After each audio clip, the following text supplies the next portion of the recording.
NAACP's YouTube channel, the church's YouTube channel, and the church's Facebook page. And it will be up indefinitely, so people who are late or who are not here will be able to hear your comments, share your comments, all those things. So we'll just govern ourselves accordingly. Now, so I'm going to say this again this week. This is a church. This is holy ground. No bad language.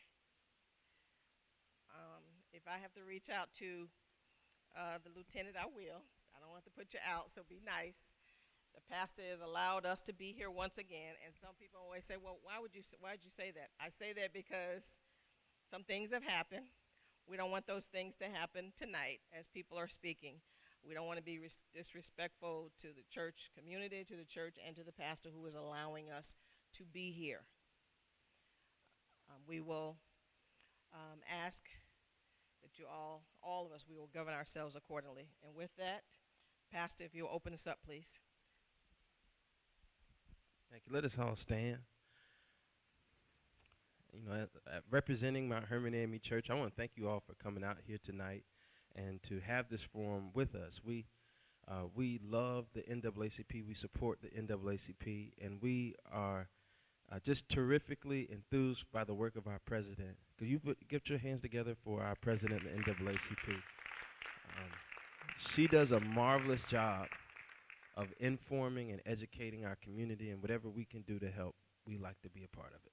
So let us bow our heads. Father God, we thank you for giving us safe travel to this event tonight. God, we ask that you would bless and keep this event, that you would help us to make excellent choices, because all those choices point to a better community and a better Broward County. So we ask that you would continue to lift up the work of the NAACP and these people who are offering themselves for public service. We ask this in Jesus' name we pray. Amen. Amen. Thank you, Pastor. So the NAACP is here because, number one, they want us here. Number two, our very first meeting that this branch held 81 years ago was in this very church, at a time when just holding an NAACP meeting at your church or your facility could mean that the Klan and others would burn churches and other facilities to the ground. But it was Mount Hermon that allowed us to meet all those years ago, and they are continuing in that same tradition, so we are certainly thankful.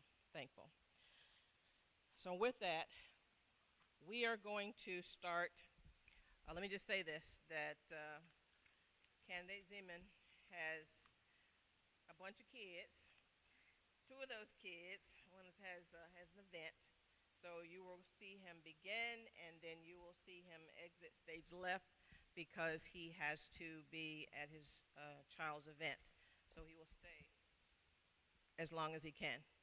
And also, candidate Bowman is at an event. Our former principal from Norfolk Elementary has been reassigned to West Hollywood School, and so she wants to be there to welcome our principal to her new school, and so she will be here as soon as she can.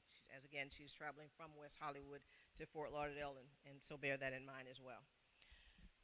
So we'll start out with, where's our timer? So you get two timers there, and we're gonna have 1 minute openings. They're going to turn it around so you can track your 1 minute once it's set, okay?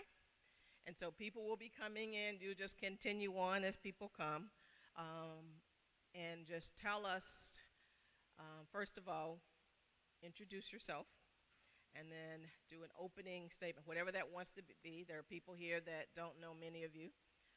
I don't even know everybody that's here, so we get an opportunity to hear your thoughts, and we'll start with oh, she arrived. Good deal. She made it through that traffic. That's a good deal. So we'll start here at my left. Dr. Zeman, candidate Zeman, you have 1 minute.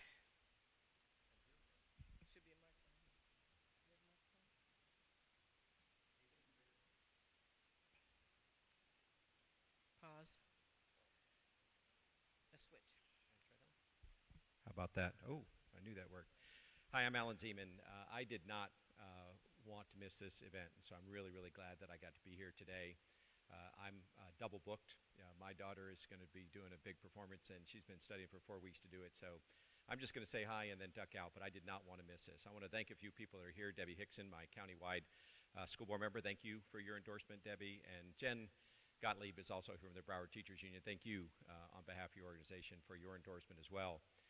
I think that people ought to know candidates really, really well. And to know me, you have to know that I grew up at Carter Park, that I went to Dillard Elementary School, that I remember in second grade finally being able to take my friends to the beach in Fort Lauderdale.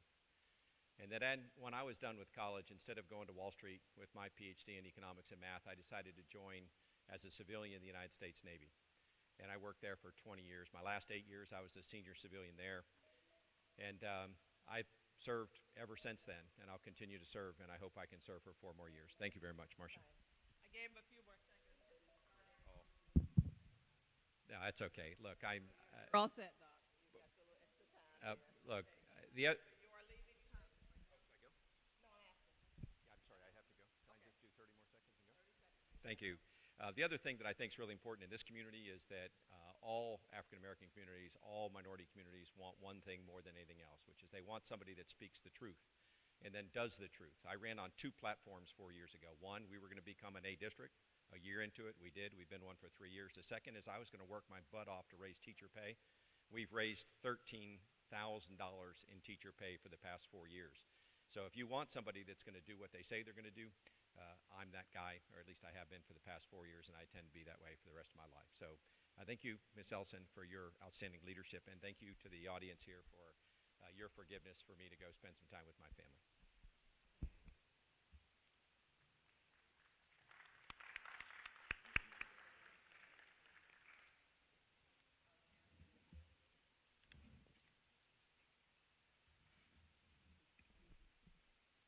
Good evening in Mount Hermon. My name is Sonia Azim, and I am running for Broward School Board District 8, the at-large seat, countywide. I am a former special education teacher. I currently work for Broward Schools, and I believe in community. I believe that you have to be involved in the community that you serve, because in order for you to know what's going on in that community, you got to be there. You got to know what they need, what's going well, what's not going well, and communicate those things back to them on a regular basis. So I am here to be a community advocate. I'm here as a mom. I'm here as a former teacher. I feel like I can bring a unique perspective to the school board as an employee, as a district administrator, as a classroom teacher, as a community member, and as an advocate.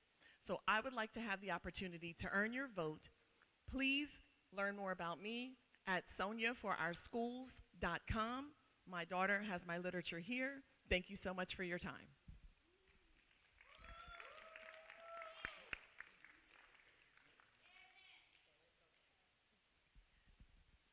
Good evening, everyone. I'm Shelley Sofer, running for District 7.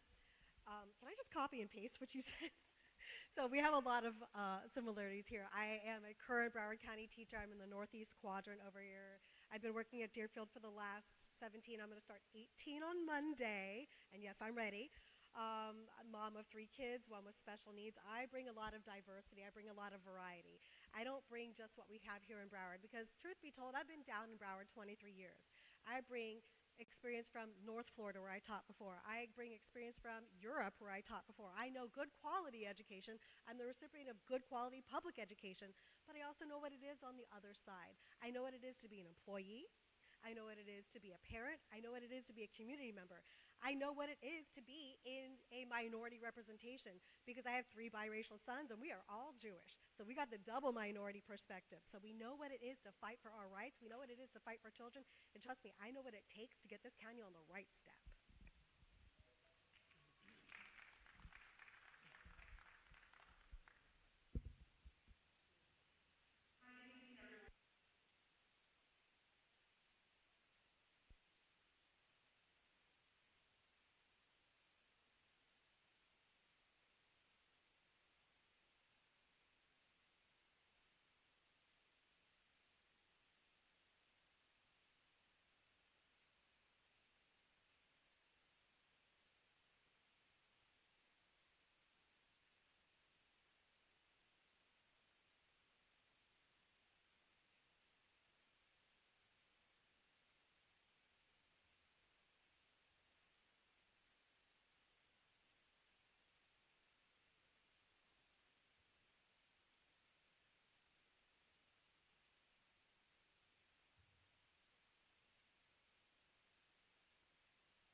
Henry.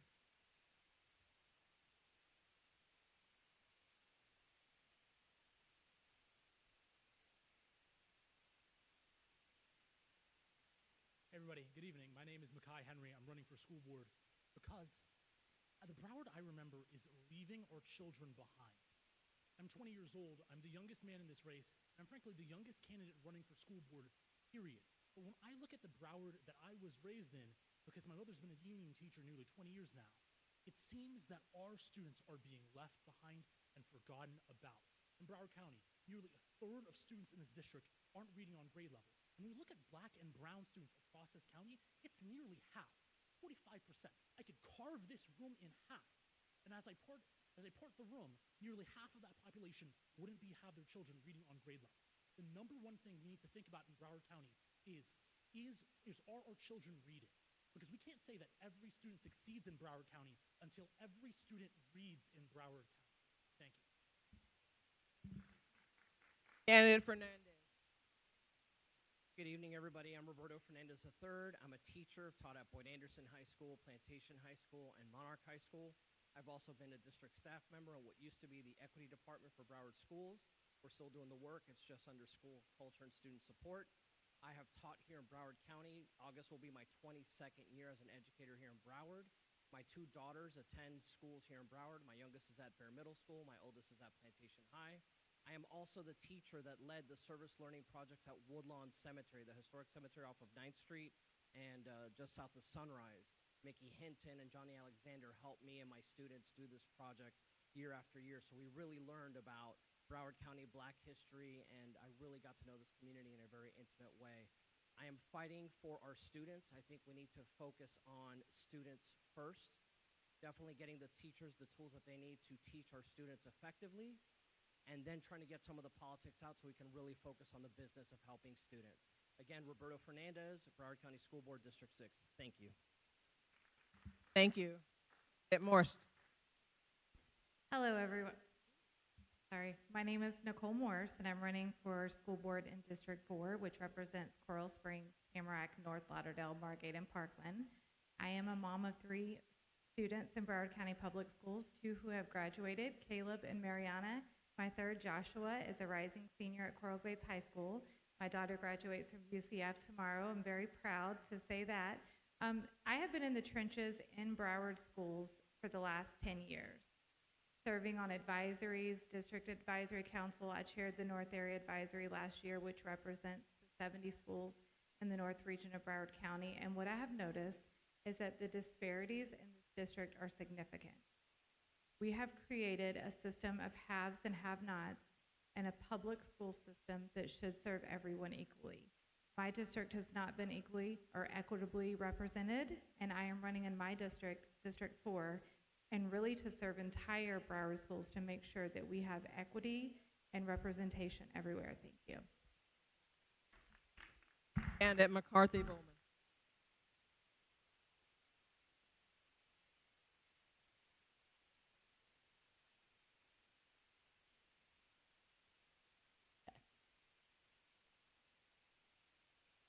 All right, good evening, everyone. My name is Maura Bullman, and I am the current school board member for District 1, which is West Park, Pembroke Park, Hollandale, Hollywood, Dania Beach, and East Miramar and East Pembroke Pines.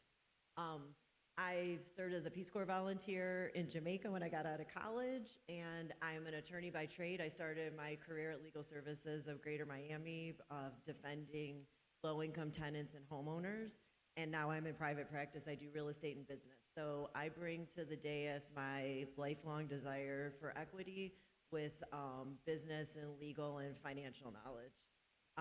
I have spent the last 2 years really working to bring programming and to make partnerships with our local municipalities and nonprofits so that we can keep our schools open and thriving, and I've been very successful in doing that so far. We just opened the Overtown Youth Center in Broward at McNichol Middle School last week, so we are looking forward to that, and I've been able to keep all my schools open so far.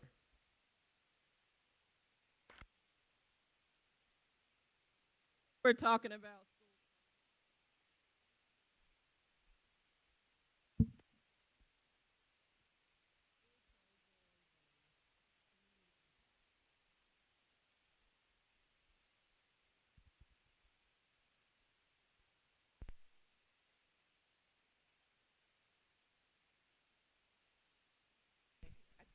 broke it. Okay. Okay. Broward County Public Schools is considering closing or consolidating schools because of declining enrollment and budget pressures. Closing neighborhood schools can have a devastating impact on students, families, employees, and the surrounding community. What criteria should the school board use when deciding whether to close a school? And would you commit to opposing the closure of any school unless the district can demonstrate that students will receive equal or better educational opportunities and the affected communities will have a meaningful input in the decision to close the schools? So I know that there are several that are on deck that are being studied as far as closure. So we want to know the criteria. Would you stand up for our local schools if they did not, and so on? We'll start here. 2 minutes. So the criteria that I would use, first let me rewind. First, let me say that if we don't, that's not the timer, so should I wait? I'm sorry.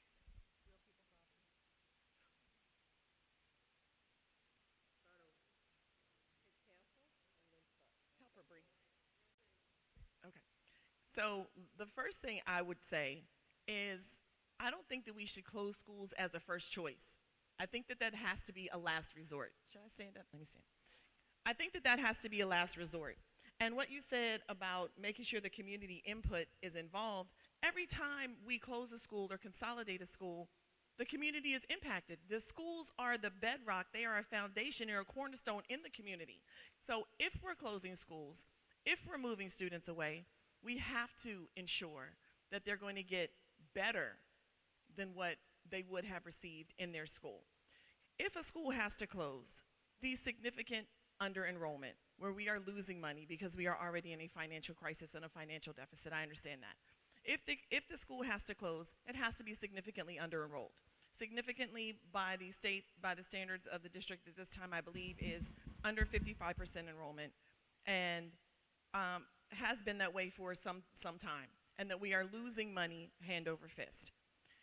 We have to be able to replace, if at all possible, the programming, the transportation, the input of the, not the input of the community, but the opportunity for those students to have that dynamic academic programming if we're going to close our neighborhood schools. Because people are growing up in these schools, there's generations in these schools, and their entire lives gets disrupted and turned around and changed when we do close and consolidate schools. So for me, this is a really hard question because the very last thing I want to do is close schools.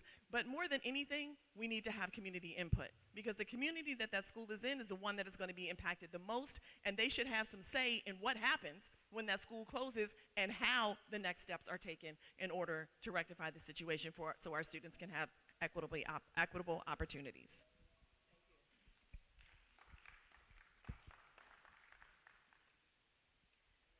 Yeah, I'm ready. So these school closures, let's just honestly take a good, hard look at what these are. And let's take a look at the disparity. First off and foremost, we have not had community conversations, true community conversations about these school closures. They're happening, and you're getting a lot of lip service. Okay, but we're not having real conversations. Because the schools are the bedrock of a community. We have lifted up these schools, we have invested in these schools, we have moved into these neighborhoods for these schools. But now they're being closed, and why? And it's not across the board with this same checklist. Look what's already been closed, and look what's on the cutting block. My oldest son's school is for the second time in discussion about being closed. You're taking a whole neighborhood with walkability that you're looking at closing, because we've already talked about the transportation issue.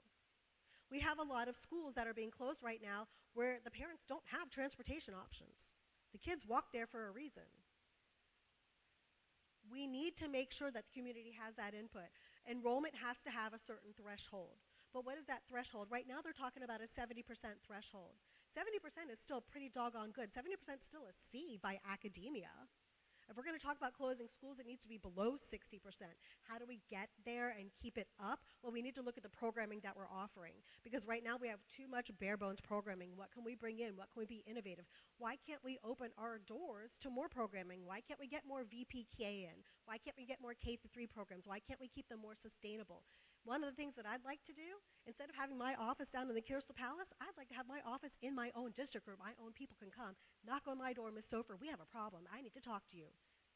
We need to bring our staff into these schools from Casey Wright. We need to keep them open. We need to keep them operable. We need the community involved 100% of the time.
So when we're thinking about school closures and consolidation, we have to think first about student impact. We have to think first about student impact and the impact that it's going to have on our teachers and other educational support professionals. Because when we're thinking about consolidation and closure, it pushes students out of their zone schools to other schools. If the concern is under-enrollment, we have to be concerned about not creating overcrowding as a result. Because we've been sold essentially this narrative that there is a demographic collapse coming and that these students have essentially vanished into thin air. I kind of dispute this notion because these children haven't disappeared. These children are at charter and private schools, which are taking our enrollment. I think we have to focus on creating value-add programs which draw students back to our schools. So we're not drawing students back to our schools. This strategy of closures and consolidation is only going to put our district into a death spiral. It's only going to harm us in the sense that it's going to make parents think, hey, is my kid going to be getting the same educational value if they end up in an over-enrolled classroom where there are 40, 50 students in the room? Can a teacher focus and manage that classroom? No, they have to spend most of their time doing classroom management instead of brass tracks instruction. My big focus, my number one criterion is how is it going to affect students? And then secondarily, how is it going to affect teachers? Because right now, we're in a mass teacher shortage. Teachers are being driven out of this profession because there's too much work. There's not enough pay, and their benefits just aren't there. I think we need to focus on keeping and attracting enrollment. And I will make a firm pledge that I will not vote to close any school unless we can prove that students in education will not be negatively impacted. Thank you. Candidate Fernandez. Thank you. So for me, I think the first thing that we need to think about is equity of school closures. Now, one of the things, being a candidate out west in Davie, Cooper City, Weston, Sunrise, and Plantation, is that in a lot of the community conversations, the schools out west really haven't been impacted. But what I'm hearing from people is that we do have under-enrollment issues out west as well. So I do want to be careful with, hey, let's close everything in District 5, but let's close, let's be honest, in the black neighborhoods. We do not want what happened during desegregation to happen now. We don't want to impact just certain communities. And I think it's something that equity has to factor into this as well. For me, we need to also remember that all of the schools in Broward County Public Schools are BCPS schools. We have fantastic programs in our district. A lot of people don't know about them because of marketing issues. A lot of people don't know about them because some of them are out east versus out west or south or north. And so we need to do a better job of marketing our classes and our programs. I do believe that if we do consolidate schools, that we need to make it where it strengthens the schools.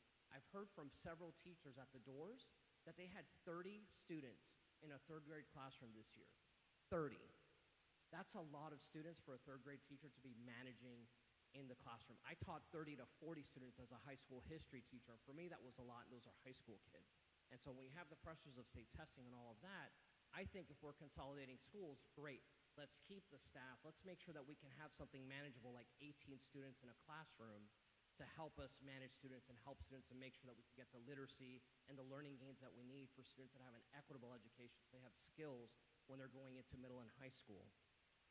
We need to have rebuilding state-of-the-art schools. As we're closing schools, we need to find and develop new buildings to draw people back. Because a lot of people have told me that they want new schools so they can go ahead and hey, we're coming back because we want a new state-of-the-art facility. Thank you.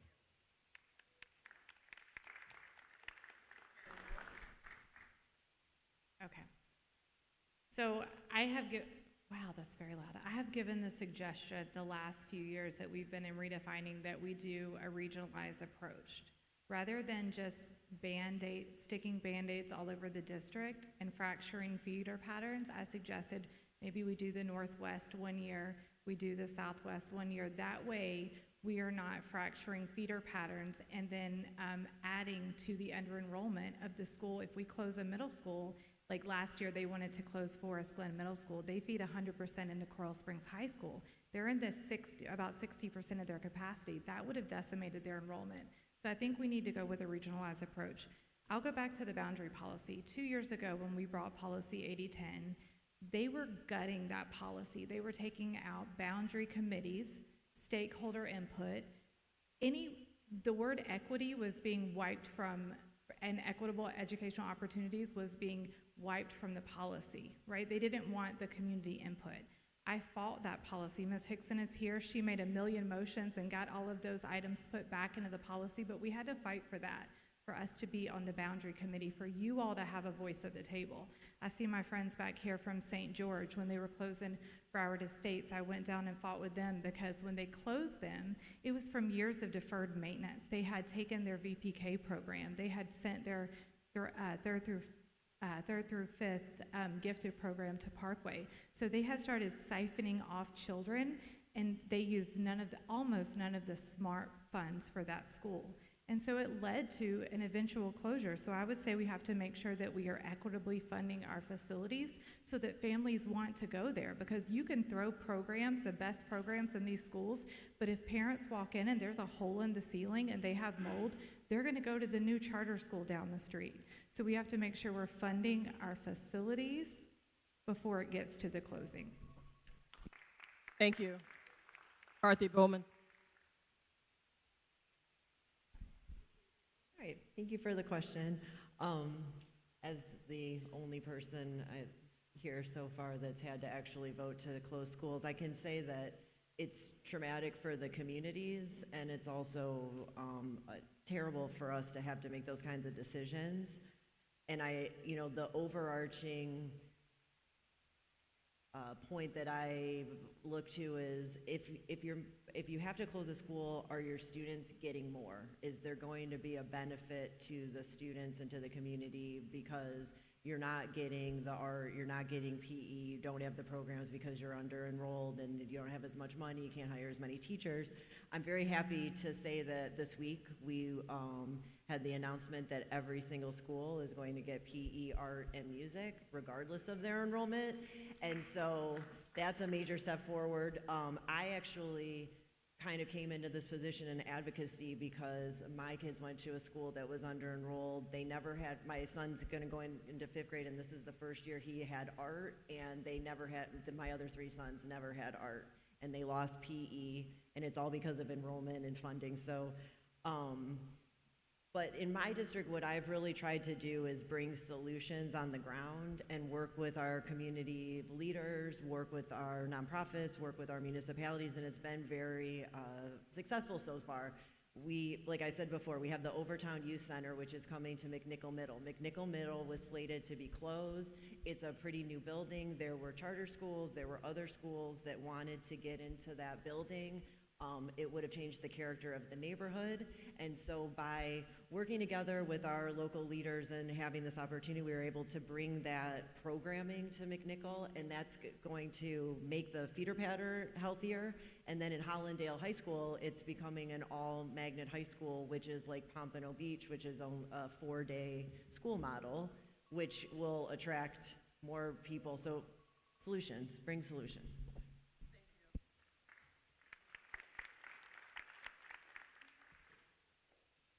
Talked a little bit about co-location.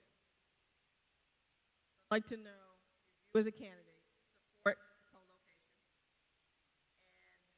and what if you do, what safeguards would you suggest to make sure that communities, particularly communities of color, our children still get the same educational opportunities as everybody else, and that we don't get the burden.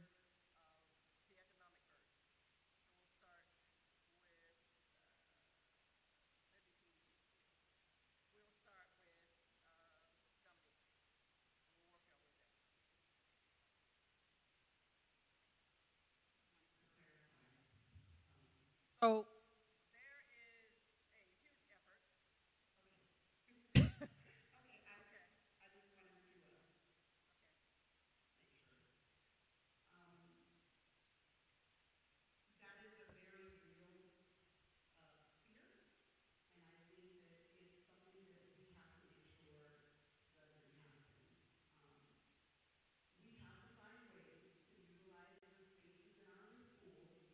there is a huge effort.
Shelley Sofer.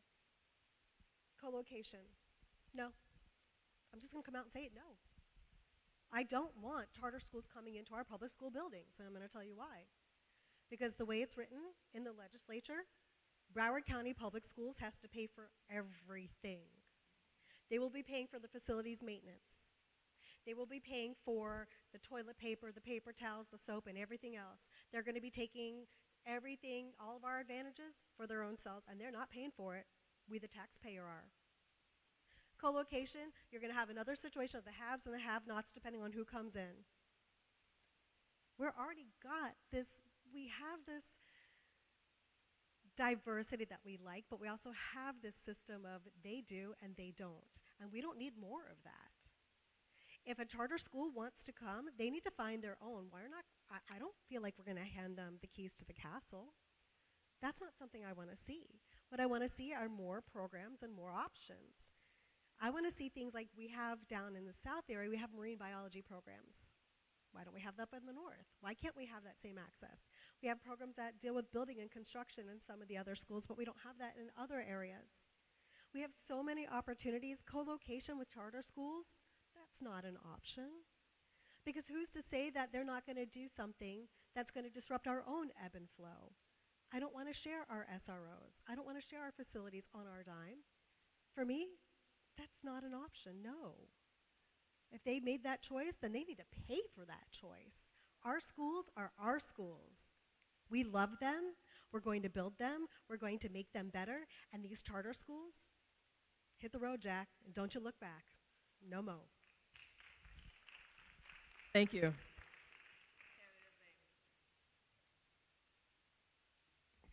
Thank you for the question. So with regards to co-location, I'm going to have to echo everybody's sentiment here. Co-location is a ridiculous idea in my opinion. That's like me coming into your house, eating your food, using your air conditioning, sleeping in your house, and residing there and paying no rent. Absolutely not. No ma'am, no sir. We have a push to privatize education, and I think with the co-location push, first of all, we have one school that has been up with the question of having a co-located school in it, and it is in a minority neighborhood. How is that going to impact that neighborhood?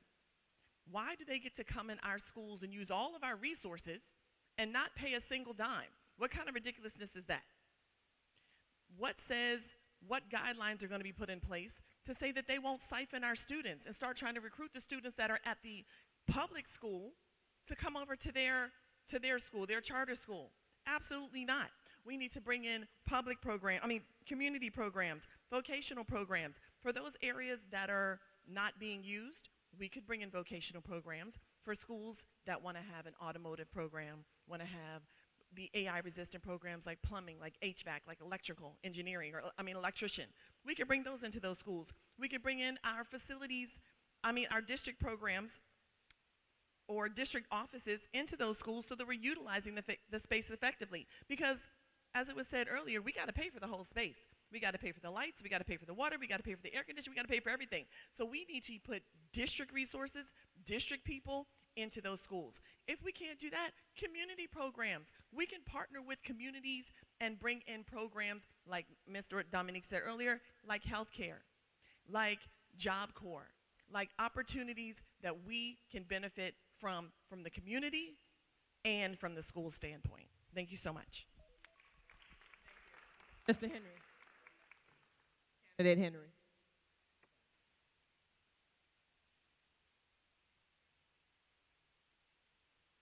My answer on co-location is no. Under no circumstances will I vote for co-location. Because think about co-location and charters really are. They're private corporations that get to use public dollars and send them back to their shareholders. I am fundamentally against any privatization of our public schools. The governor loves these charters, loves these private schools, because it's straight out of Project 2025. It is his plan to privatize the education system in this district and in this county. The fact of the matter is, co-location is just another word for a corporate giveaway.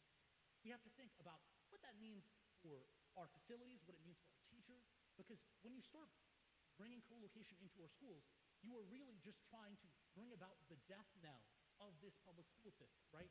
Because the moment that you have charters which are essentially using public facilities, using public resources, they essentially gain an advantage, right? They get to send more profit back to their shareholders. The reason why they want co-location is not out of altruism. It's not because they love their students. It's because they want to turn their students into dollars. That's what they're all about, right? And using co-location gives them another advantage, right? It's all about reducing the costs for their bottom line, increasing their shareholder profit. If they vote for co-location or charter school expansion comes up in Broward County, I will vote no on it, and I will vote no every single time. Thank you so much. Candidate Fernandez. So I have a different take on this. The charter schools require families to apply.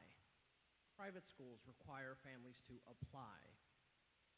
Public schools, you register. You show up, I just moved in the neighborhood, here's my water bill, here's my driver's license, I'm enrolled in school.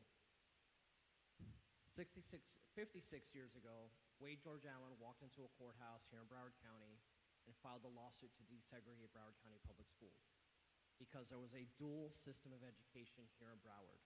We had black schools and we had white schools. What I see happening is a state effort to essentially bring us back to a dual system of education.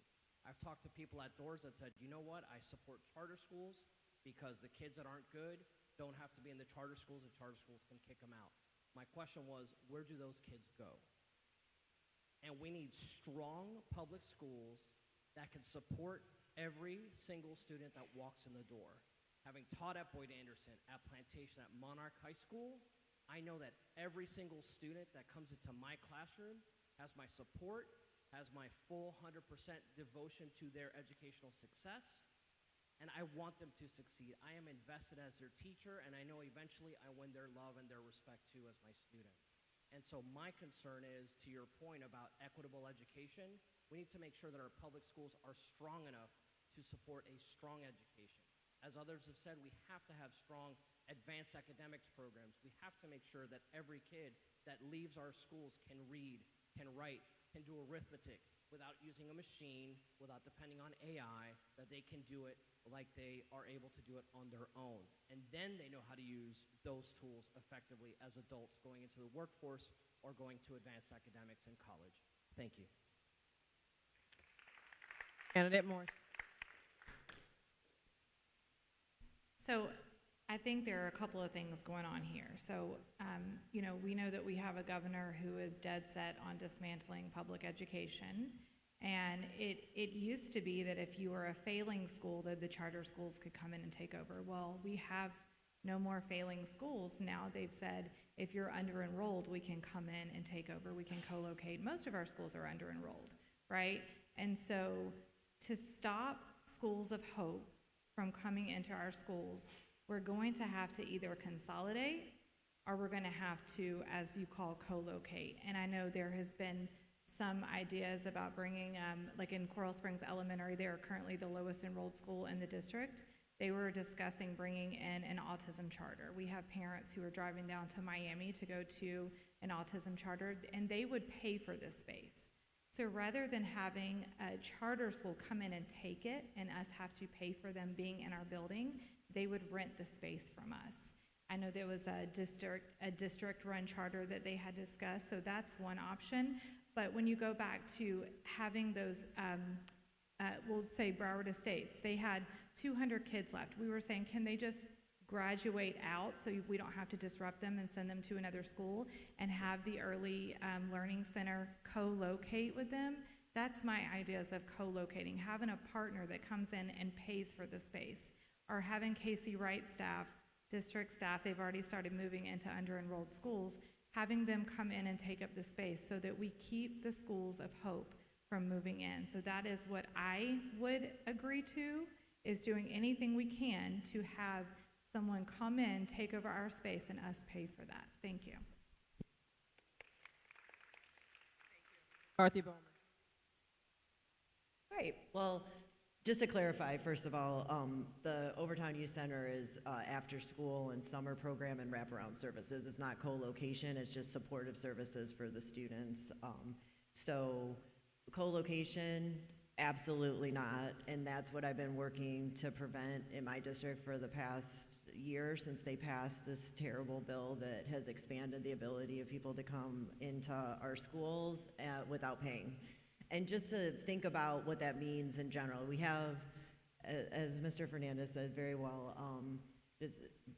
public education is the great equalizer. We take everybody and we are responsible for educating every single kid in Broward County, no matter what your test score is, whatever your background is, and we have excellent programs and we do a great job. And so when you think about sending your kid to charter schools, sending your kids on a voucher to private schools, remember, every dollar that they get, that they put to fix their buildings, those are buildings that are privately owned. Every dollar that we get that fixes our buildings, those are your buildings. You're investing in our community, not putting it into private interests. But the law is tricky. And so we have been working at Broward County, and I think we've been ahead of the game because we've been more successful than Miami-Dade, who had a lot more space and they weren't thinking about it. So we've been putting staff into the buildings. Casey Wright, they're emptying out Casey Wright. We're gonna rent it to offices, law firms, other things in Fort Lauderdale. That staff is going to fill spaces in empty schools, so there's not the space for Schools of Hope to come in.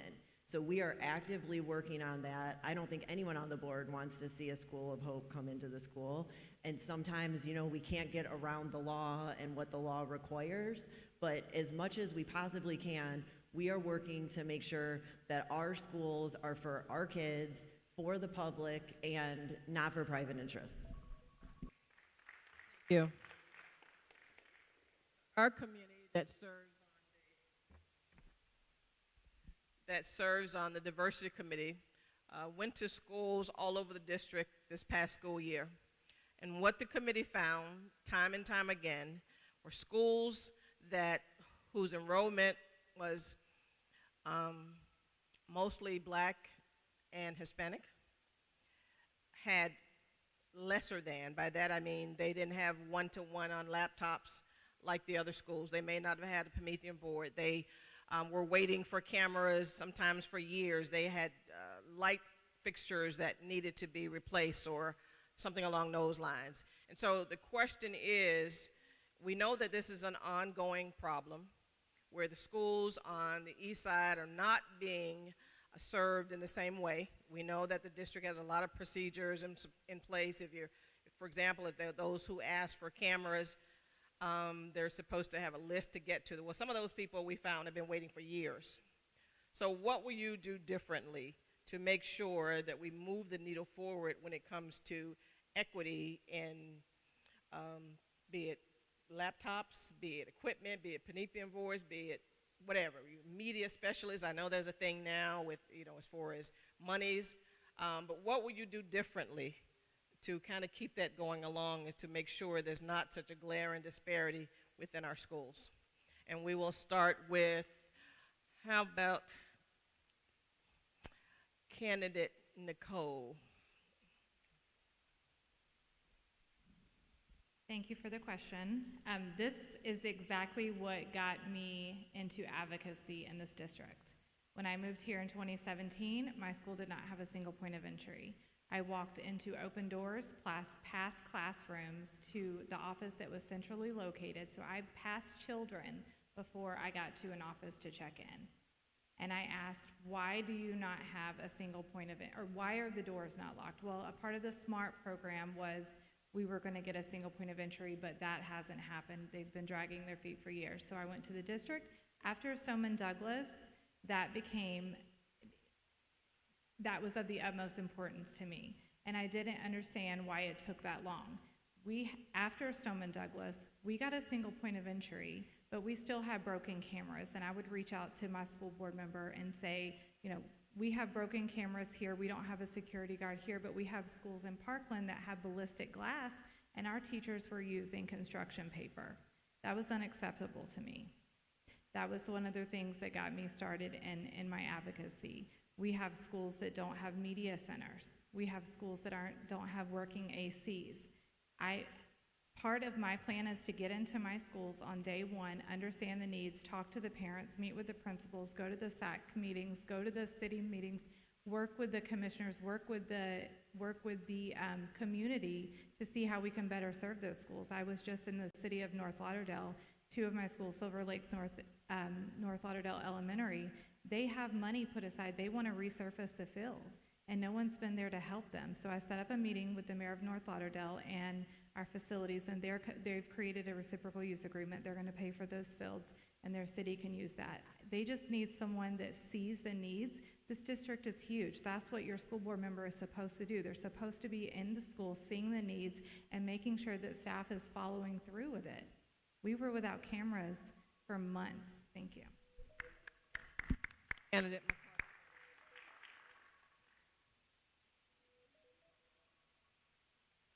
Okay. Me? Okay. Similar to Ms.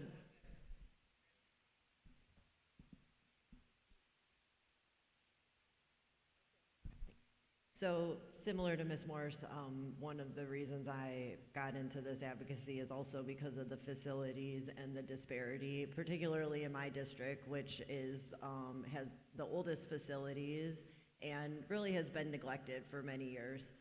So one story I can say is that I went to Bassoon Elementary. I walked into the front office. They have jalousie windows, the roof was leaking, and they have air conditioning, like wall units that are older than I am, and that's their administrative building. That's what you walk into. And I can't imagine, with all due respect to District 6, that that would ever be happening there.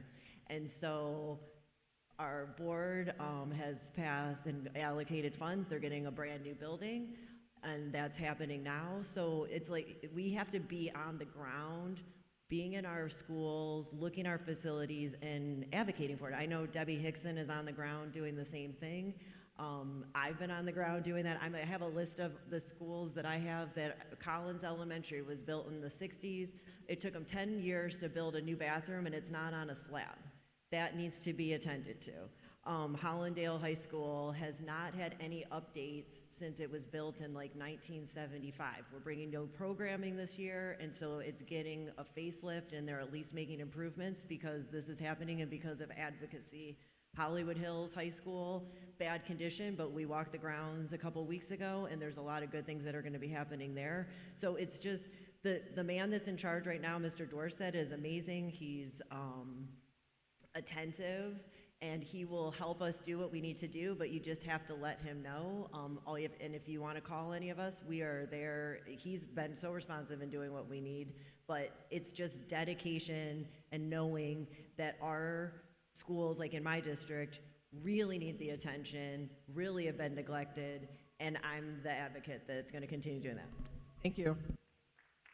Fernandez.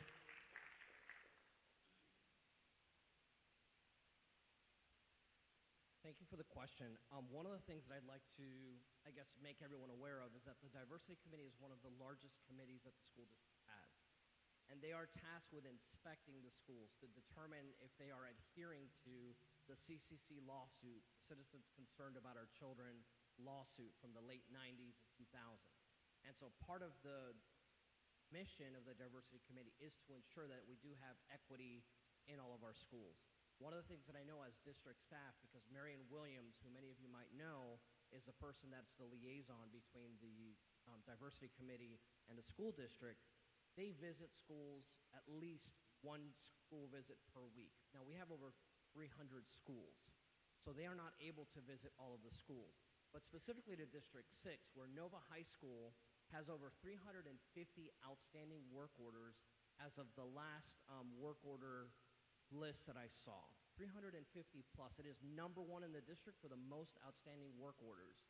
The next one, the next District 6 school is number 6, is Western High School. So we do have issues of equity and access in the District 6 schools as well, and it's in the data. My big thing is we need to, and when the Diversity Committee does show up at a school, the district moves because the Diversity Committee is like, hey, this school has all of these work orders, and we hear from principals time after time that after the Diversity Committee showed up, things started getting fixed real fast. So unfortunately, I don't think we can really scale out the diversity committee to a large extent because we're having a hard time filling the vacancies of volunteers. But I think we definitely have a tool that's in place now that is helping us achieve equity with laptops, with facilities, and with resources. Thank you. Before you start, Mr. Henry, what you, if we understand what the diversity committee does, what will you do to make sure that clock gets sped up? Okay, well, that he explained the diversity committee. That was wonderful, but he didn't say what it was he would do to make sure that we don't continue to have these disparities. So that's why I want the rest of you all to make sure that you do. Thank you. Gotcha. So, I'm a debate coach. I'm a substitute teacher. I travel all across the county. I go to dozens of schools. And I've seen the state of the district all over. But I graduated from Nova High School in 2023. I have seen what it looks like at Nova High School. It's a school that was built in the 60s. It was designed for segregation. I've seen what it looks like. And then when we're thinking about how we can fix the state of equity in our district in terms of making sure that everybody has resources, I think we need to start with reform of how we do democracy and basic governance, right? If you want to go to a school board meeting and make your concerns heard, you have to get there at 9 a.m. Your item might not be called on for hours. You get to speak for 2 minutes. The board can silence you at any moment. It's hard to go out and make your concerns heard. So even when a school board member is going out and going and visiting schools, they can't really hear all that we have because we have, Roberta was just saying, we have 300 schools in this, roughly 300 schools in this district, right? We have dozens and dozens of schools. It's hard to go out to the district and speak to parents. So I think we need to start with reform so that it is easier for parents to come and address the board and make their concerns heard. So that when a parent sees something, they can actually go out and make that concern known and heard. So I think we have to start with reform in terms of having less marathon meetings that go on for 9 hours, that a parent can actually go up, go to the board, get engaged, have their concerns heard, and then have like an action item created as a result of raising that concern. Like, I don't think it's unreasonable to go out and say, hey, we should look at our schools and make sure that everybody has the right resources that they need, right? It is insane to me that we are in a district with a multi-billion-dollar budget that doesn't have resources and one-to-one laptops. If we're spending all this money on educational services and educational technology, we need to make sure that every single student in the county gets equal access to those resources. I say all the time, every student can succeed until every student has the resources they need. Thank you.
Thank you.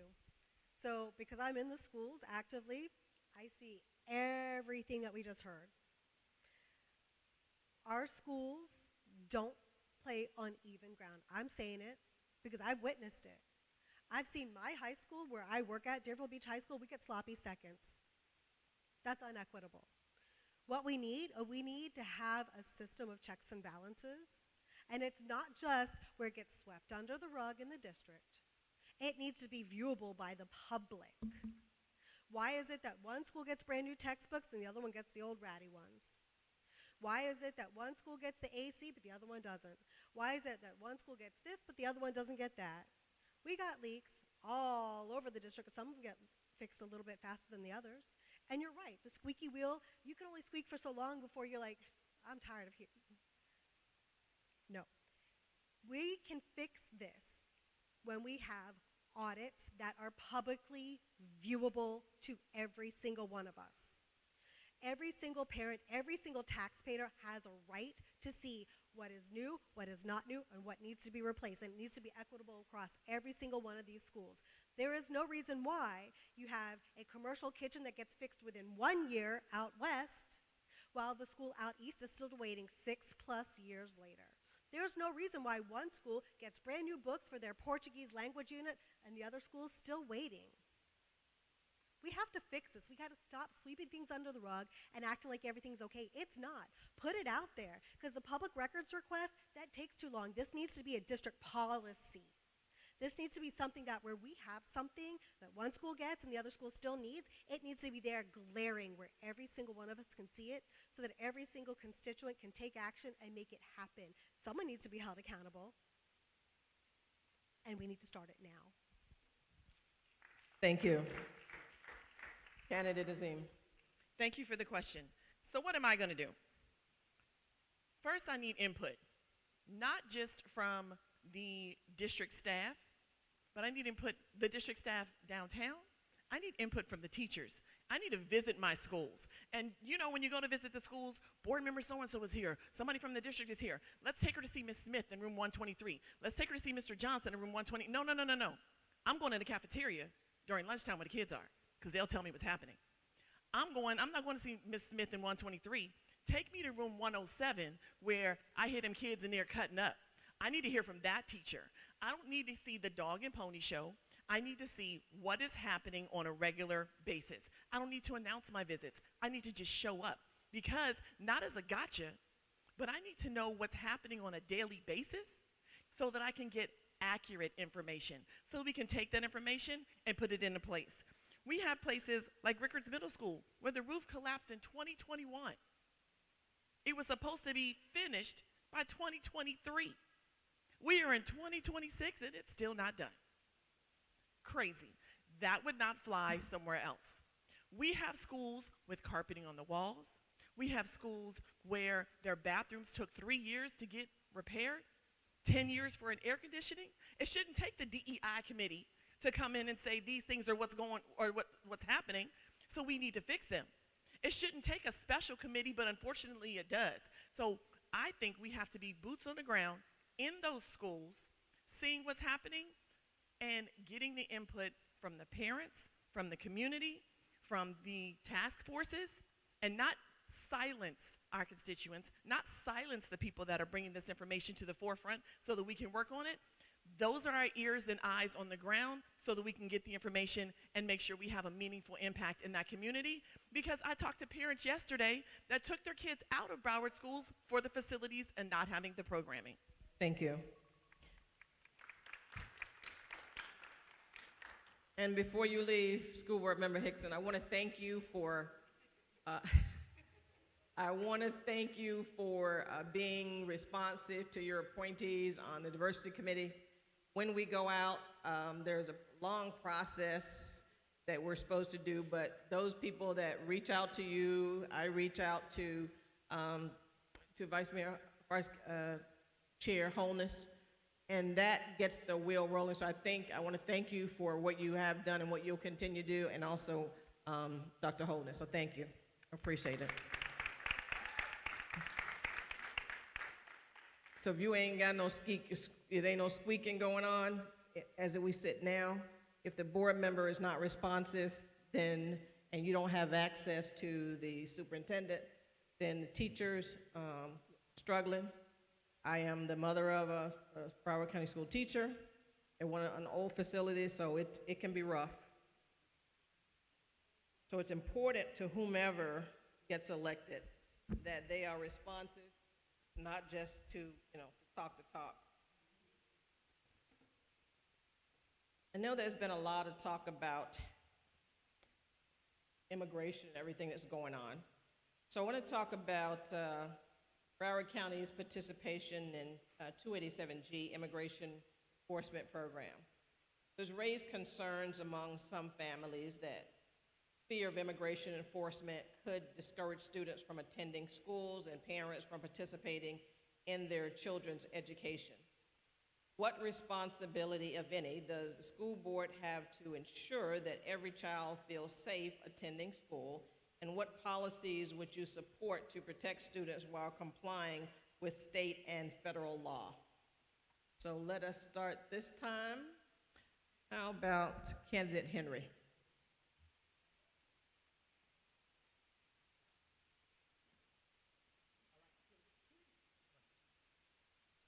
287G is pretty close to heart for me.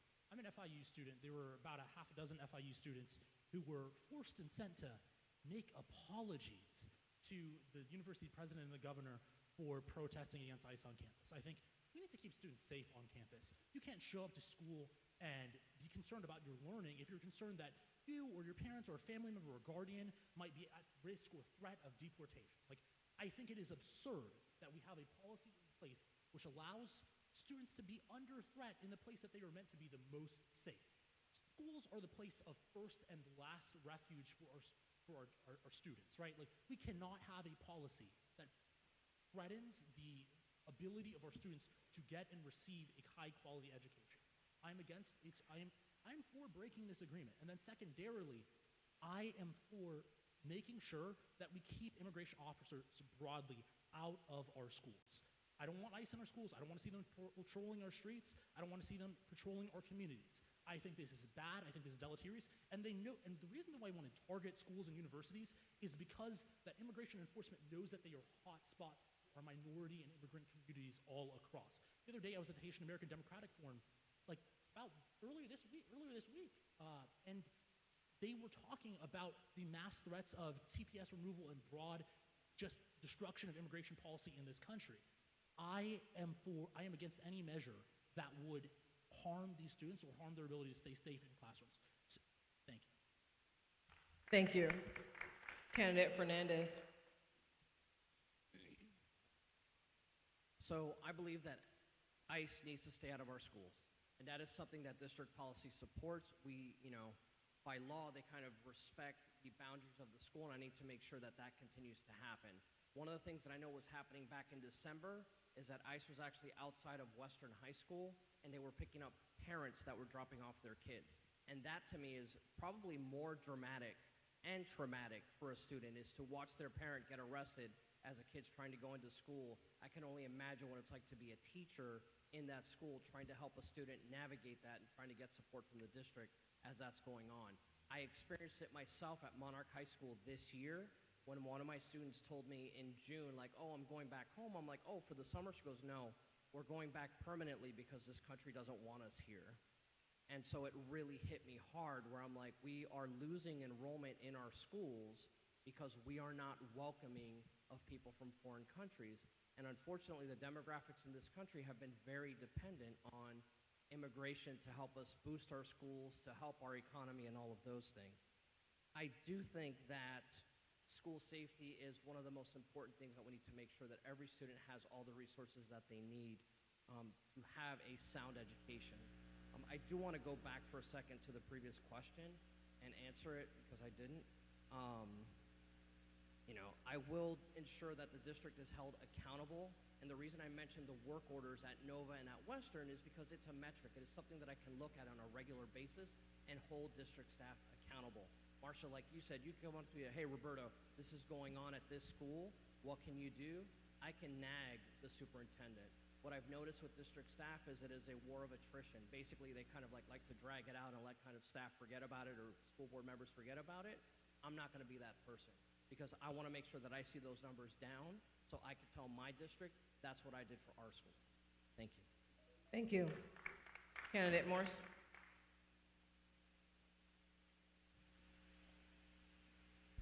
So I will say that we control who we let in our schools. We have to make sure that our kids, just like we keep them safe from predators that come in the school to harm them, we would not let them in.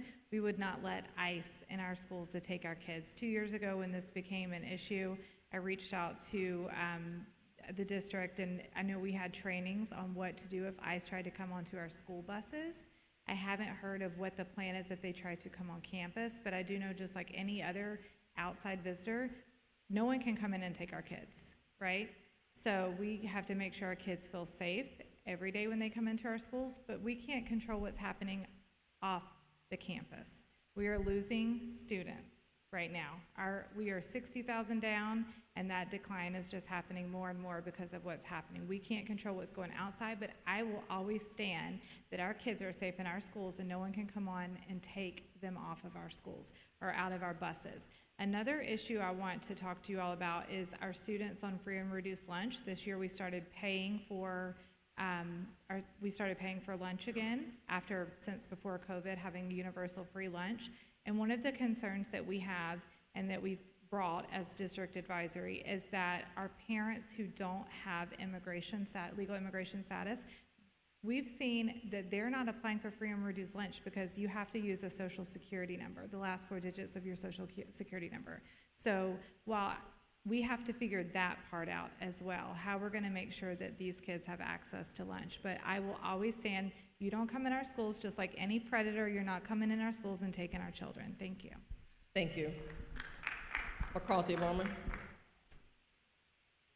Well, it's unfortunate that our current government does not appreciate what makes our country great, which is every single one of us came from somewhere else, and that is our strength as a country. So it is awful to be in the middle of this, particularly in this state, because it's not necessarily happening with the assistance of the law enforcement in other states. I was at a meeting and they said that Florida was somewhere between 50 and 70% the top state in the country of participation in helping with immigration raids and things of that nature out of all the states in the country. So we're in a tough situation.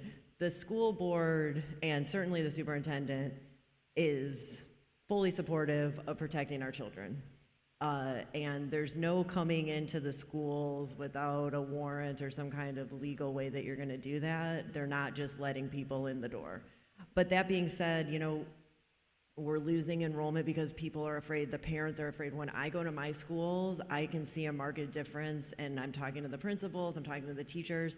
Kids are not showing up because their parents are hiding, they're not sending them to school. They might not be going back to another country, but they're not getting educated right now. So this is a crisis that is farther reaching even than that. With the free and reduced lunch, I do believe that you do not have to put your social security number in. I know that they don't have to do that, but people are still afraid. They don't want to put their information in there, they don't understand, and so they're not applying for those things. And even with the TPS ruling, when I was meeting with the superintendent a few months ago, one of my kids' math teachers on that list, he's not going to be able to work because he's on that list now. So it's affecting our entire district, our entire county. We are doing what we can to keep the kids safe, but I think as a community, we really need to be pushing back on this. Thank you. Candidate Azim.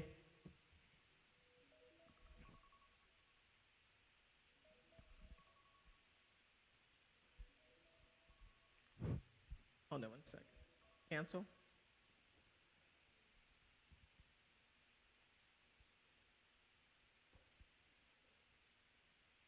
Go. Okay. Thank you for the question. Unfortunately, our parents are not safe on campus. Our parents are not safe across from campus. So we can control what we can do on campus, as the previous speakers have said, by not allowing people without the proper authority to come into schools. That is forbidden. They can't come up and just snatch our kids. But as it was said before, it's traumatic for them to see their parents arrested across the street for dropping them off. So we have to fight for protections and policies for not only the students, but also the parents. I think we need to be able to hold some sort of immigration town hall meetings in our schools and have safe spaces or sanctuary spaces in our schools so that when the parents come, they can get some resources, they can get some help, they can get some information on what they can do in order to protect themselves and their family. I think we also have to think outside of the box. COVID gave us a lot of good resources. We educated our students online. So we might be able to use those online resources to educate those students that are afraid to come physically to school. Maybe we can offer that as a resource or as an option for them to be homeschooled, if you will, with their parents, but through a Broward County public school. It would take some finagling, it would take some reworking, and I understand that. But if we want to be able to educate the students and not just have them hiding at home, not getting educated, then we have to do some thinking outside of the box and utilize the technology that we have and capitalize on that so that can be used for those students that aren't able to physically come to school because they may not be safe when they leave our school properties. So outside of the box thinking and policies that protect our students on campus, our parents on and off campus as a whole for our community is something that we need to work on. Thank you. Candidate Sofer. We've already heard that the district has a policy to keep ICE out of the schools. ICE has been out of schools, that's great. ICE has not been out of our families. ICE has not been out of those who I work with. I've lost multiple students who have fled the country because they are terrified. Not only are they terrified and they fled the country, those who are still here are truly missing school, just like my colleague has said. They're home taking care of their siblings because they don't want to be caught on the street. Their parents need to work. Their parents are working however it takes to keep a roof over their head and food in their bellies. But we do have options. One of them is Broward Virtual School. We still have that, and we can still keep our enrollment up. One of the things that maybe we need to look at is Broward Virtual School needs to sometimes, in certain circumstances, be tied to the school, the home school, so that that homeschool demographic, that homeschool population, that enrollment stays valid. There is no reason we should have to fear, because I believe in 5 words that don't just apply to kids with an IEP: free and appropriate public education. That is all. All of us get a free and appropriate public education in these United States of America. My grandparents came over here, they fled World War II. They came over here not speaking a lick of English. They were given the opportunity to not only learn and thrive, they thrived. Here are 2 immigrants, didn't speak a lick of English, didn't have anything but the clothes on their back. They thrived because we allowed them to be publicly educated without fear. They opened a business. They raised 6 beautiful children. And we need to offer the same thing here in our public schools without fears. We have opportunities, we can do it. We have policies, we can make them stronger, we can make them apparent. No ICE in our schools. I want our kids in our schools with the teachers who love them. Thank you. Candidate Dominique.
Thank you.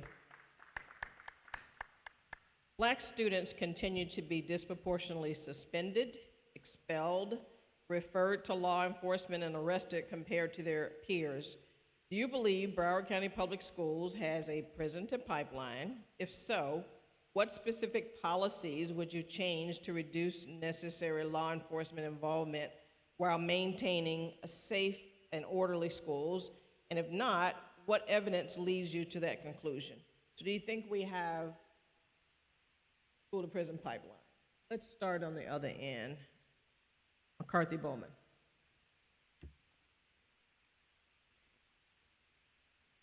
Do we have Yes. a school to prison pipeline? Okay. So this is something that I feel very strongly about. I have 5 younger brothers. I have 4 sons. My dad's a criminal defense lawyer who represents, they don't have a public defender's office in the state of Michigan, but he does court-appointed public defender. So that's what I grew up with from that lens. And it's evident, and I mean, I think it's a fact that the black males, particularly the females, are disproportionately arrested, and they are punished at a higher rate than their peers. One of the major pushes that we've had recently is bail and eliminating that, letting people out on their own reconnaissance, because if I can come bail my kid out who did the same thing as another kid who can't have that, why are you still sitting in jail? So we're making progress on some of those things. In the schools, I've talked a lot with Dr. Jody Washington, who leads kind of this part of the policy. She's very well educated about it, sympathetic to the situation, and I think that she's been doing a very good job leading to make sure that these things are being lessened. But what she told me is it's not necessarily the policy, but it's the way that the people that are in each of the schools are reacting, the way that, we have our SROs, and those need to be trained so that there's not implicit bias and all of those things. But it's difficult to overcome these prejudices that have been ingrained in people's brains forever. I have been advocating for things like I'm done with it. But anyway, I could talk about this for a very long time, but. Okay. Candidate Morse. So when we sunsetted the Promise program a few years ago, I sat on a committee where we were trying to figure out how we could create positive reinforcement and policies that would make sure that our kids were getting, mentored, and we had programs at the school at a young age. I will say that working on the discipline committee, this year we actually were, now that we're understaffed and we can't have our in-school suspension because we don't have the staff for it, we're trying to come up with creative ways to make sure that while we're leading our children gently, we were also not disrupting their educational process.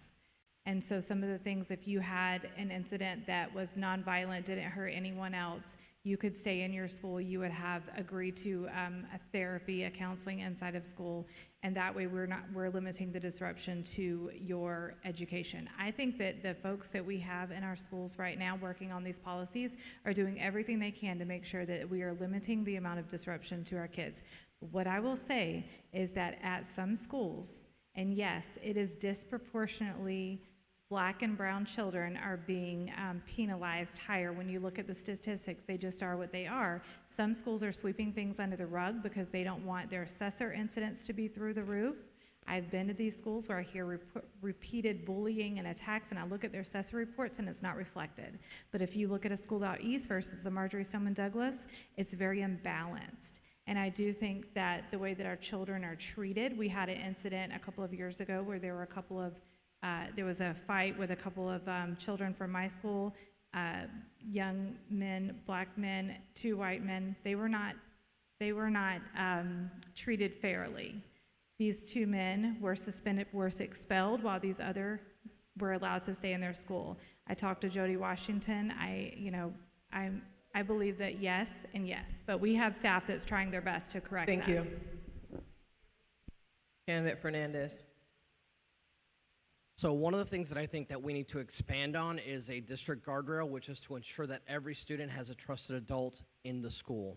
That's one of the things that the district has made one of their priorities over the last 3 years, and it's something that we need to continue to nurture and develop. I think that we need to expand further mentoring across Broward, 5,000 role models of excellence, because I think having those programs in schools helps ensure student success. There is data that supports that if a student is involved in at least one after-school activity, they have a higher success rate with academics. They also have a lower incidence rate of actually getting involved in behavioral issues at school, which eliminates or at least takes off the edge on some of these school-to-prison pipeline concerns.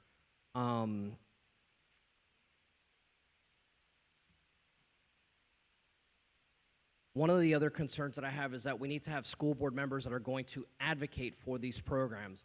For example, the gubernatorial appointee that was in the seat, or that's in the seat that I'm running against, he supported the basically closure of the Latinos in Action program.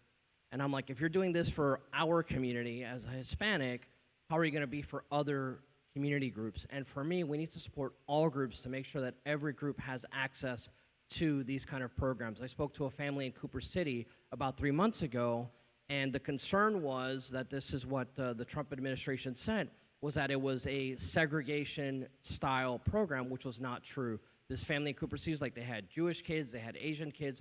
All students were welcomed in our Latinos in Action program here in Broward County, and yet they used a political talking point to eliminate a really good mentoring program. And for me, I think it's important for the district to have courts teams, a liaison that sits at the courthouse and is able to help work with the judge to help a student get back on the right path and to get them the support that they need, to get them onto the path that they need and that support. Thank you. Candidate Henry. Thank you for the question. So I think first of mind for me is just our lived environment around us. Broward County Jail is walking distance from the Casey Wright building, the home of the school board. So when we ask the question of, do we have a school to prison pipeline? I think it's unambiguously yes. If we're looking at the solutions, I think we have to do two things. First, we have to look at the student truancy rate, or the chronically absentee rate. How many of our students are chronically absentee? And are we keeping our students off the streets and in our schools? I think the big thing for me is value-add programs. Do students want to stay in our schools? The one thing that changed my life more than anything else was speech and debate. It was a program that made me want to come to school every single day. If we can keep students in these value-add programs, we are going to keep them in our schools and off our streets. Then secondarily, I think we have to assess the discipline matrix in terms of, are we putting in place guardrails that keep students away from out-of-school suspension? Because if we're looking at the impact on students and their ability to not end up in prison or in the carceral system, I think it begins overwhelmingly with whether or not we are stigmatizing them by creating records that follow them around for the rest of their education. And I think suspension is one of the biggest barometers. Any college you're applying to is going to ask you, what disciplinary infractions that have you had? And particularly if suspension is there, that's a huge red flag for them, particularly out-of-school suspension. So my focus would be to minimize the amount of out-of-school suspension, focus on reducing chronic absenteeism, and as a diversionary tactic, focus on in-school suspension as opposed to out-of-school. Thank you. Thank you. Candidate Dominique.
Thank you. Candidate Sofer. This one's easy for me. Yeah, we have an issue. Prosecutor Gordon Weeks just spoke on it a couple weeks ago when I was at his event down in Plantation. 100% we do. I've lived it. My eldest was jumped the first week of school at his new school.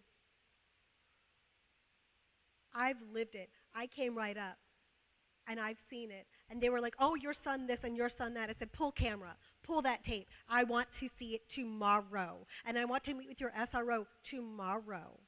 I want to meet and I want to see this and I want the evidence within 24 hours or you're going to hear me knocking. I got that evidence. And sure as sunshine, my son, when he said he was dodging and ducking and trying not to, everything showed it. He's brown. His aggressor is not. We do have an issue. And let me further expand on that. What a lot of you don't know, because I teach in the schools, when their child has an issue in the past, when they've had a BTA done with them, let's say it's kindergarten, first or second grade, with our new system, that little icon follows them on focus and it does not go away. It is there. That implicit bias is there. And this BTA or this issue might be 10 years ago, 6 years ago. They might be better. They might have had their counseling, their mental health therapy, and it might not be an issue for them anymore. But that signal, that icon is still there. We have options, you guys. Why do we have mentoring tomorrow's leaders only in the high school? Why can't we have it at the middle school and at the elementary school? Why can't we start these programs earlier? Why can't, not all of them. Why can't we have the women of tomorrow in the middle schools and the elementary schools? Why can't we have big brothers and big sisters across all the levels more often? I spoke with Ms. Sharifa about this from Big Brothers and Big Sisters. Mental health is one thing, but we really need to walk in the shoes of these families because, again, a lot of these times, they don't know how to solve conflicts. We can give them the tools. Thank you. Candidate Azim. Ooh, this is a hot button for me. Let me see if I can get through it in 2 minutes. Okay, so as someone who used to do discipline, the discipline matrix is a discipline matrix. However, people have to be able to use it appropriately and not stack what they call stacking the offenses or stacking the codes to make sure that they get the most bang for their buck, if you will, for students. Do we have a school to prison pipeline? Absolutely. They still build prisons on grade school reading scores. That is ridiculous and crazy. In today's world, okay, let me get back. I'm sorry. We know that our black and brown children have harsher penalties for the exact same infractions than their white peers. That's not okay. We know that the implicit and unconscious bias is there. We see it all the time, and that's what we've grown up with. We have to learn how to navigate it so that it doesn't disproportionately impact our black and brown students. We have to review the discipline reports, maybe by an outside or an independent committee, keeping information safe, keeping information secure, so that we can see how the discipline is issued, what the demographics are, and if it's issued in an equitable manner. We have to make sure that we find out the root cause to the problem, because if we keep doing the same thing over and over again, we're going to get the same results. If we don't get to the root cause of why the discipline issues are happening, then they're going to keep happening.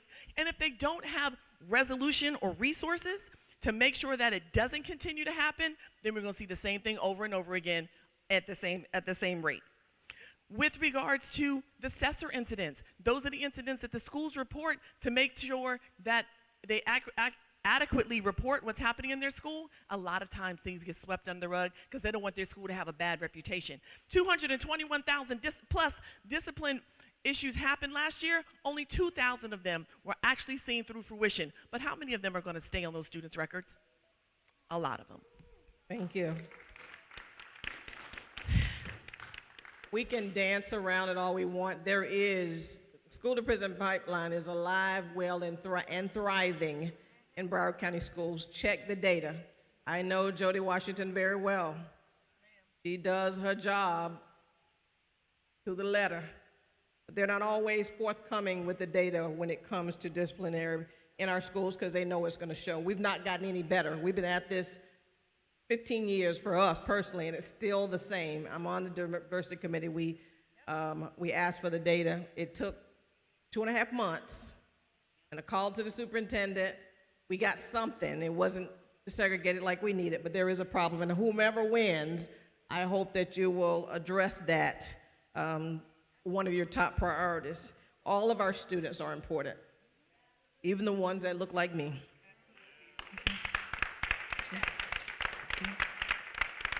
So this is a quick yes or no before we get to the end. Have you ever gone to or sat through a school board meeting? Is somebody who's been down there and sat for hours and hours?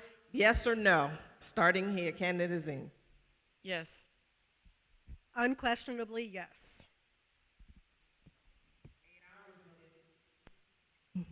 Yes. Yes. Oh, yeah. You live down there. Sorry, everybody. No, yes, before and currently. And if you have children that are in school, do they attend public school? If the children are now they're older and they've done with school, did they go to public schools in Broward County? We'll start here. My big daughter graduated from South Broward, 2023. My little daughter graduated from Stranahan on June 3rd. Thank you. Yes, loud and proud. I've got a 7th grader at Forest Glen. I got a 3rd grader at Winston Park, and my itty bitty just registered. He'll start kindergarten on the 10th.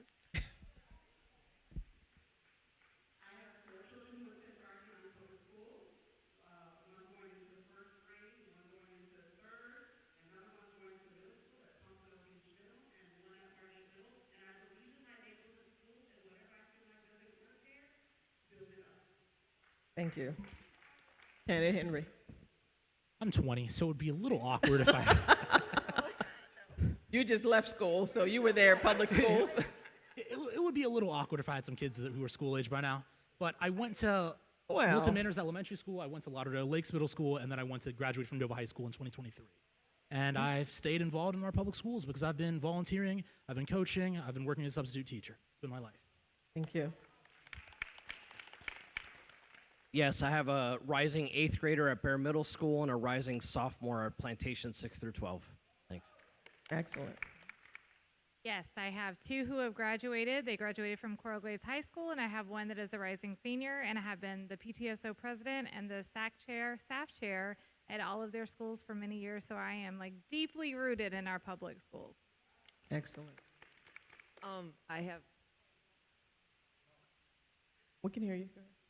I have one son that graduated from South Broward last year, one that is going to be a senior at South Broward, one that's going to be a freshman at South Broward, 3 who have graduated from Addicks Middle School, and my youngest son is going into the 5th grade at Hollywood Central, and they all went to Hollywood Central too. Excellent. And since you have a mic, let's do a 1-minute closing. Hold on, slide it to 1 minute. Madam Timer. You sure? Because that's the expert right there. Is it set to 1 minute? All right. Go ahead, Maura. Ready. Thank you for having me today.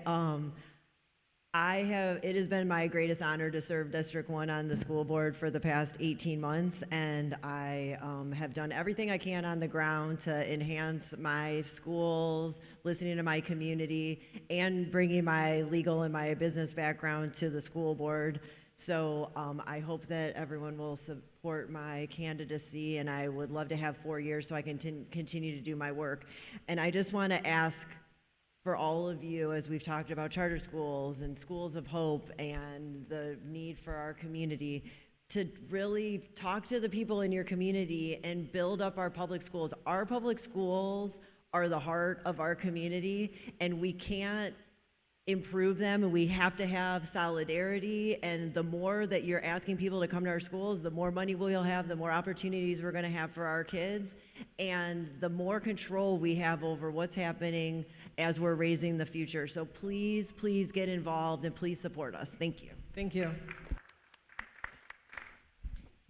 So I have been serving in this district for many years, and not just in my community, but all over Broward County, and not only in the North region, but all over Broward County. I am in the trenches in this. I care deeply about making sure that our children and everyone's children are represented. For these reasons, I've earned the endorsement of Dr. Jeff Holness, Debbie Hickson, Sarah Leonardi, and former school board chair and state Senator Dr. Roslyn Osgood. These are all people that I respect. They have been servants in this community, and to get their endorsement because of they've seen the work that I've done, not just what I'm saying, what I'm going to do, but the work that I have, and the Broward Teachers Union, and this is because of the work that I've done.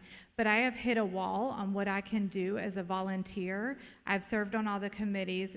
I'm not a politician. I'm just a mom, just an ordinary, everyday mom that sees that the system is not serving all of us. They're not serving us well, and I'm asking for a seat on the other side of the dais so I can actually vote on the things that I bring to the community, or to the board. Thank you. Thank you.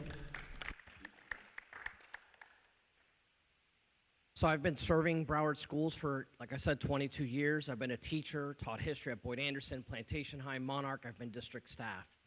I, just like Nicole said, I too want to have a bigger seat at the table, and I believe that I can serve this district having the perspective of a classroom teacher, and as district staff, I can hold staff accountable. As a parent, I've seen how I've been treated and how my kids have been treated at Bear Middle School and at Plantation High, and I've experienced that. I've been part of the redefining conversations at both Plantation 6 through 12 and at Bear Middle School. So I understand some of the emotions that the parents are going through and some of the concerns, and I still have some of those concerns as my schools are currently being redefined. And so I am asking for the support. If you know anyone in Davie, Cooper City, Weston, Sunrise, or Plantation, please encourage them to vote for Roberto. I'm number 3 on the ballot, Roberto Fernandez III, number 3. They can visit electroberto2026.com. Thank you so much. Thank you.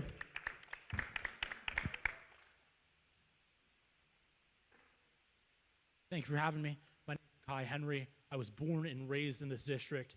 My mother's been a union teacher nearly 20 years. I was raised on the classroom tile. Public schools have been my entire life. If you elect me to the school board, I will fight day in and day out for your students, because Lord knows we needed one when I was in school. Our incumbent, the man who was appointed by Ron DeSantis to fill this seat, he's not here. He doesn't think you're worth talking to. I do. If you elect me to the school board, I will spend my entire life doing this. I'm 20. I can dedicate all my time to it. Thank you so, so much. With no kids, yes, be free. sonofbroward.org. Thank you.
Thank you.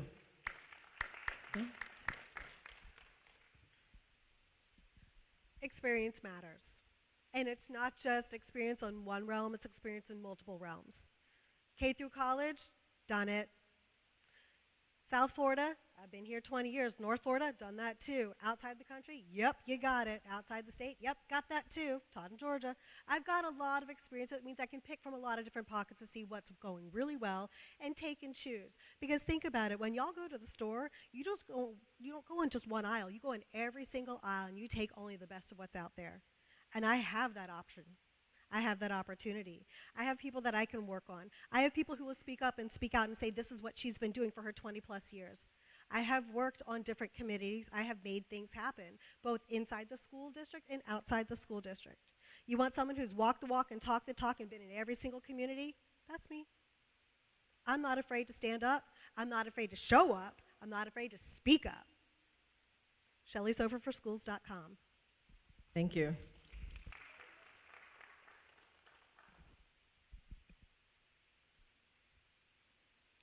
Thank you, thank you, thank you. My name is Sonia Zine, running for Broward County School Board District 8, so I'm going to be on everybody's ballot. I don't have just one district. I want to work for the communities that we serve.